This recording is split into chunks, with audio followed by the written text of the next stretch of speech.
قانون کی کلاس میں استاد نے ایک طالب علم کو کھڑا کر کے اس کا نام پوچھا اور بغیر کسی وجہ کے اسے کلاس سے نکل جانے کا کہہ دیا۔ طالب علم نے وہ جاننے اور اپنے دفاع میں کئی دلیلیں دینے کی کوشش کی، مگر استاد نے ایک بھی نہ سنی اور اپنے فیصلے پر مصر رہا۔ طالب علم شکستہ دلی سے اور غمزدہ باہر تو نکل گیا، مگر وہ اپنے ساتھ ہونے والی زیادتی کو ظلم جیسا سمجھ رہا تھا۔ حیرت باقی طلبہ پر تھی جو سر جھکائے اور خاموش بیٹھے تھے۔ لیکچر دینے کا آغاز کرتے ہوئے استاد نے طلبہ سے پوچھا، قانون کیوں وضع کیے جاتے ہیں؟ ایک طالب علم نے کھڑے ہو کر کہا، لوگوں کے رویوں پر قابو رکھنے کے لیے۔ دوسرے طالب علم نے کہا، معاشرے پر لاگو کرنے کے لیے۔ تیسرے نے کہا، تاکہ کوئی طاقتور کمزور پر زیادتی نہ کر سکے۔ استاد نے کئی ایک جوابات سننے کے بعد کہا، یہ سب جوابات ٹھیک تو ہیں مگر کافی نہیں ہیں۔ ایک طالب علم نے کھڑے ہو کر کہا، تاکہ عدل و انصاف قائم کیا جا سکے۔ استاد نے کہا، جی بالکل، یہی جواب ہے جو میں سننا چاہتا تھا، تاکہ عدل کو غالب کیا جا سکے۔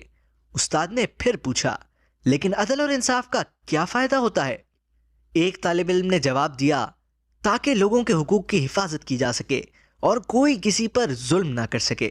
اس بار استاد نے ایک توقف کے بعد کہا، اچھا، مجھ سے ڈرے بغیر اور بلا جھجک میری ایک بات کا جواب دو، کیا میں نے تمہارے ساتھی طالب علم کو کلاس روم سے نکال کر کوئی ظلم یا زیادتی کی ہے؟ سارے طلبہ نے بیک زبان جواب دیا، جی ہاں سر، آپ نے زیادتی کی ہے۔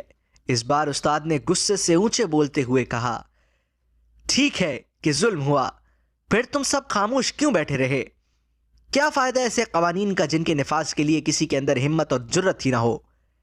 جب تمہارے ساتھی طالب علم کے ساتھ زیادتی ہو رہی تھی اور تم اس پر خاموش بیٹھے تھے، اس کا بس ایک ہی مطلب تھا کہ تم اپنی انسانیت کھوئے بیٹھے تھے۔ اور یاد رکھو، جب انسانیت گرتی ہے تو اس کا کوئی بھی نعم البدل نہیں ہوا کرتا۔